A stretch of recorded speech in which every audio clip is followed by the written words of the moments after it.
The biggest AI story today is a policy shock with real commercial consequences. According to TechCrunch, Anthropic's own safety warning around a narrow jailbreak finding appears to have helped trigger a government move that pulled its most powerful model from circulation. Anthropic says it disagrees with that decision, which turns this into more than a technical dispute. It is now a live test of who gets to decide when a frontier model is too risky to stay online. This is TSL, Byte Sized, your daily AI news brief for Monday, June 15, 2026. Let's get into it. Here is the core of the Anthropic story. The company says a narrow potential jailbreak should not be enough to recall a commercial model deployed to hundreds of millions of people, according to TechCrunch. That line matters because it shows how a safety finding can jump from an internal issue into a regulatory action with immediate operational impact. Once a model is treated as something that can be pulled, the conversation shifts from product quality to compliance, export control, and national security. For developers and enterprise buyers, that means access risk is now part of the stack, right alongside cost, latency, and capability. It also raises the stakes for any company shipping frontier systems because a model can be technically live and still be vulnerable to a policy decision that changes availability overnight. If your workflow depends on one model, this is a reminder that deployed does not mean guaranteed. The second Anthropic story is even broader in scope. According to The Verge, the government ordered Anthropic to block access to Fable 5 and Mythos 5 for all foreign nations, both inside and outside the United States, and that order even included Anthropic employees. To comply, Anthropic cut off access to the models for all customers, which is a huge move for a commercial AI product with global users.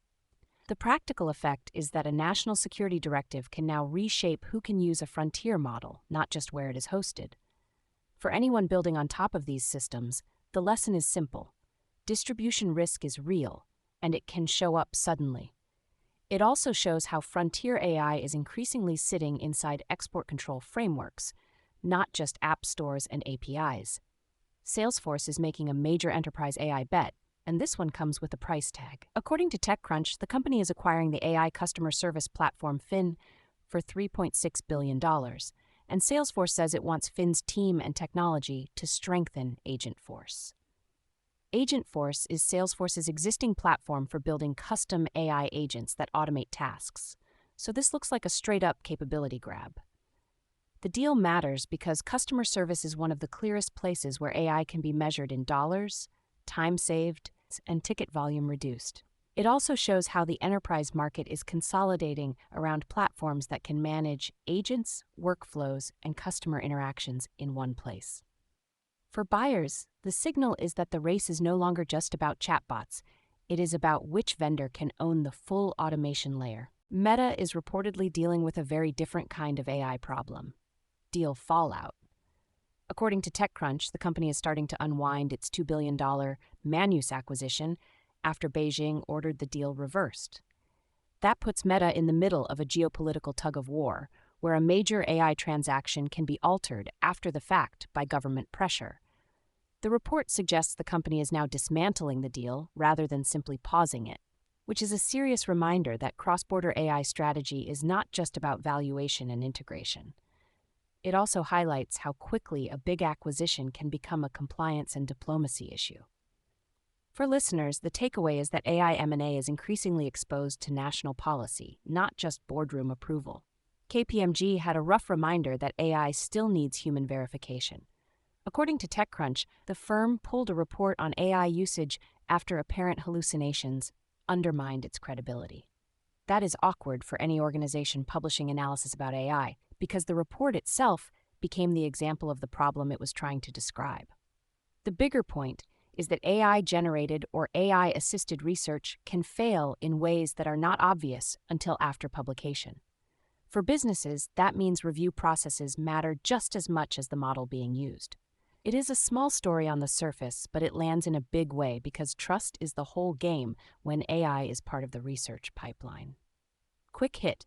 According to The Verge, there is fresh reporting that China-linked access concerns may have helped drive the U.S. export restrictions around Anthropic's Mythos model. That adds another layer to an already messy story about why access was cut off. If the reporting holds, it suggests the policy response was shaped by both technical and geopolitical fears.